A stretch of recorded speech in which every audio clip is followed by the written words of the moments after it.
So I think I've noticed something with some people that have been medically harmed due to malpractice. It seems like a lot of people, hopefully Christians, are accidentally being too emotionally involved, which they're emotionally distressed from the situation, the injury that has occurred that's so severe that they can't escape it. But their identity suddenly becomes attached to the condition and seeking justice to a level that is unhealthy. Unfortunately, if you're playing a game of cards and you lose, you've lost. Thankfully for us believers as Christians, we don't lose in the long run, but for whatever reason, it was God's will that we lose some battles down here, not the ultimate war. So if your deck of cards didn't work out, unfortunately, God approved of it. And so be very careful to not get emotionally invested in the loss. Grieve it out. And I'm telling this to myself, by the way. Grieve it out and count your loss. There's really nothing else we can do. And it's really unfortunate because I know the suffering that you guys are going through with akathisia, tardive dyskinesia, and other iatrogenic injuries that were caused by doctors, how horrendous it is. And like I said in the beginning of this video, you can't escape it. At least it doesn't seem like it right now. A lot of people do get better, which is what I try to remind myself very often. Jordan Peterson, from what I could tell, had it very severe, and he recovered. And so we need to have two things, is hope that we can recover, hope that we can have some sort of life, even if we are suffering. Whatever that might look like, it's going to be different for everybody. You're going to have to evaluate that for yourself. There is purpose in our suffering. It's hard to accept. And ultimately in heaven, have hope that justice will be perfectly served and that the criminals that hurt you will be held fully accountable before God on Judgment Day.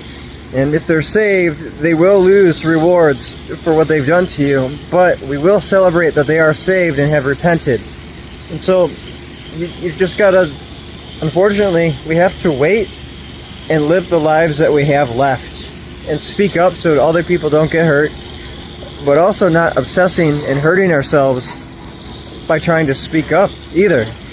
We need to speak up, but if speaking up starts consuming us, we need to back off on that. And I'm not trying to say, some of you out there will be like, this guy's working for the government, he's trying to tell us not to speak up. Don't clip me like that. That's not what I'm trying to tell you at all. Speak up, but if it starts consuming you emotionally, you're going to have to find a way to take a break on it, and whatever that looks like for you. And for me, it would be drawing and maybe reading the Bible, hanging out with family, maybe a movie, if I'm able, if I'm not having akathisia, or like right now, I'm literally I'm watering plants. It's the life we've got, and I'm grateful. I have to be grateful that I'm at home.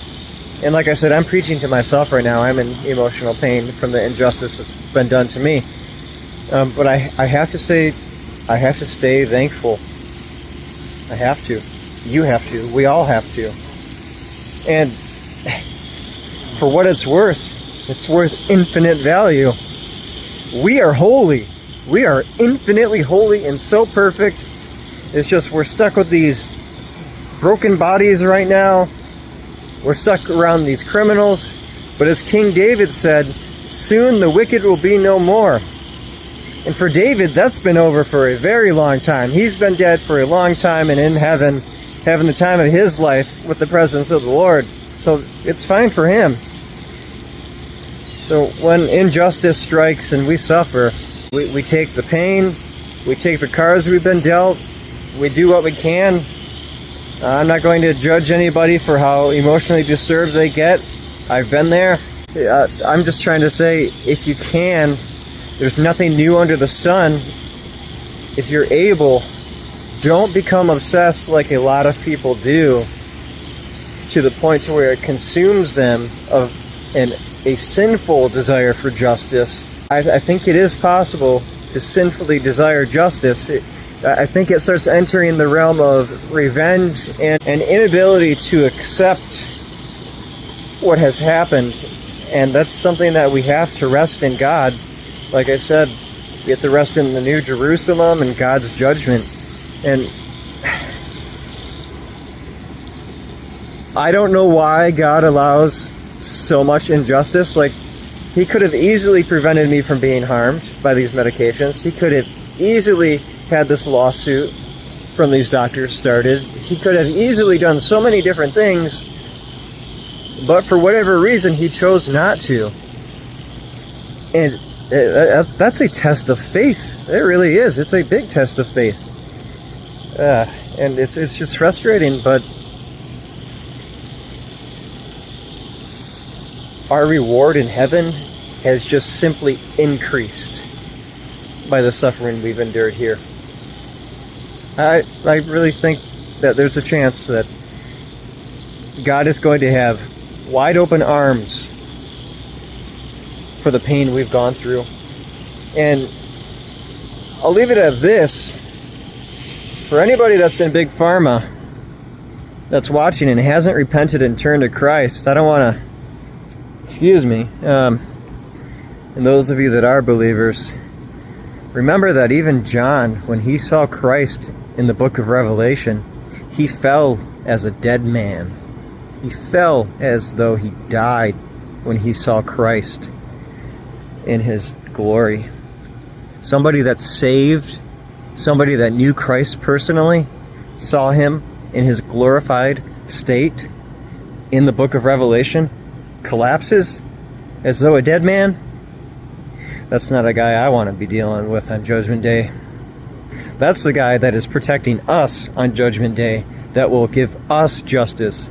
Not these measly humans of our sinful selves, not our sinful attorneys and lawyers. So even if they make the mistake of not giving us the justice that we genuinely deserve, everybody is going to have to give an account to Christ. Think about that. To a man that willfully allowed to be tortured on a cross, nailed to it and murdered, and died for our sins. So we're going to be in pain, and I will be honest, there are days when I don't know how I'm going to deal with it, especially with akathisia. It just becomes an emotional nightmare. And I've gotten through them. I've gotten through all of them so far. So it is possible. And careful how I say I don't know, because we do know from the Psalms that we weep and we cry to God and we do what we can with the lives we have.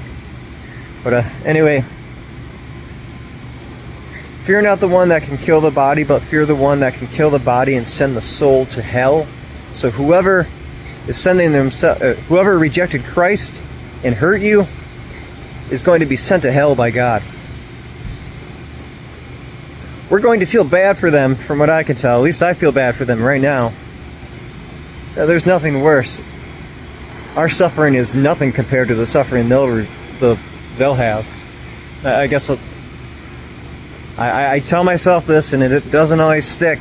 It's tough when you're going in it, but going through it. I reckon the suffering of this present time cannot be compared to the glory which will be revealed in us. And when you're in pain and at your worst, it's like, it's not helping me, but it's true.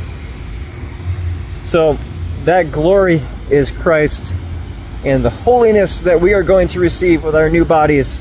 And we really have to I'm somehow having to focus on that I'm going to have a new body, a better body, and perfect justice, and perfect peace, and perfect rest. Anyway, grace and peace to you from God our Father and His Son Jesus Christ. Soon the wicked will be no more.